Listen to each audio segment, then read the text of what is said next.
Monsieur le Président, Monsieur le Ministre, Monsieur le rapporteur, mes chers collègues, nous examinons aujourd'hui en deuxième lecture cette proposition de loi relative à la protection patrimoniale des langues régionales et à leur promotion. Un texte adopté par notre Assemblée en première lecture le 13 février 2020, puis par le Sénat le 10 décembre dernier. Le Sénat a maintenu l'ensemble des dispositions que nous avions votées et il a ajouté 4 articles relatifs à l'enseignement de nos langues. Des articles importants que je soutiendrai personnellement. Je ne suis pas la seule, car outre de nombreux parlementaires, ce sont les associations qui, sur le terrain, dans nos régions, attendent ce texte depuis fort longtemps et nous demandent aujourd'hui de le voter. Disons-le d'emblée, ces langues font partie de notre patrimoine, de notre culture et sont en quelque sorte constitutives de notre identité.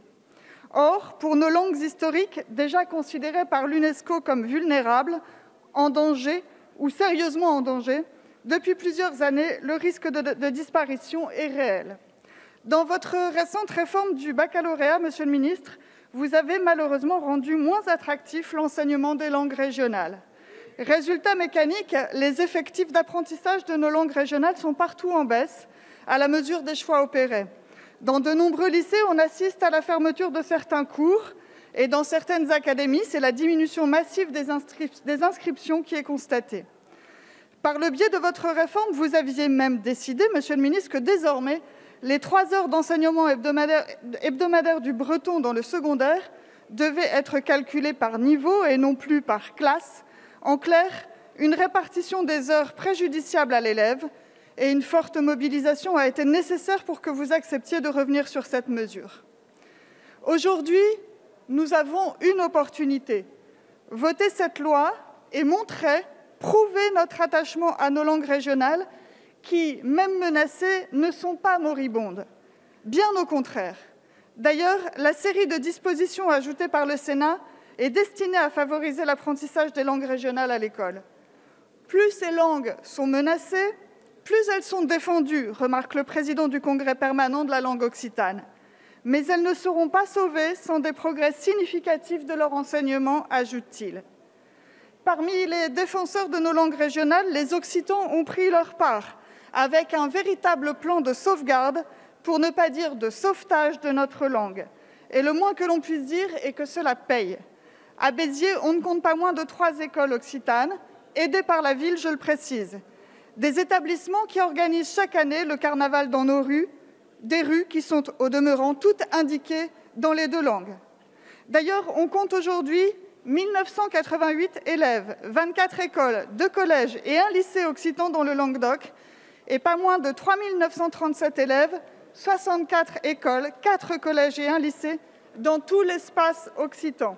L'engouement est donc tangible et il nous incombe de l'encourager.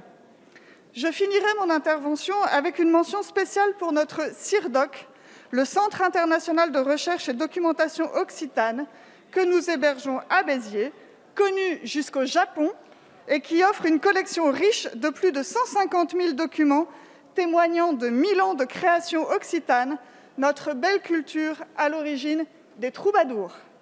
Cette culture, nous la mettons à l'honneur à Béziers. Nous en sommes fiers et à chaque manifestation qui retrace l'histoire de notre cité, l'occitan y a toute sa place. J'avais déposé un amendement proposant un plan d'action en vue de renforcer les missions et moyens de la Délégation générale à la langue française et aux langues de France pour lui permettre d'être un véritable coordinateur du développement des langues en France. Il a malheureusement été jugé irrecevable et c'est bien dommage.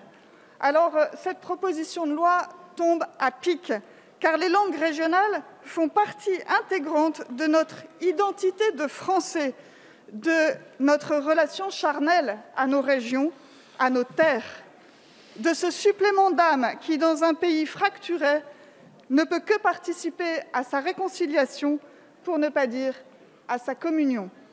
Et comme en première lecture, je ne peux et je ne veux évidemment pas terminer mon intervention sans prononcer les 3 mots qui rythment chacun des moments forts de la vie de notre cité, Aki es Béziers. Merci. Merci beaucoup, Madame Ménard. La discussion générale est donc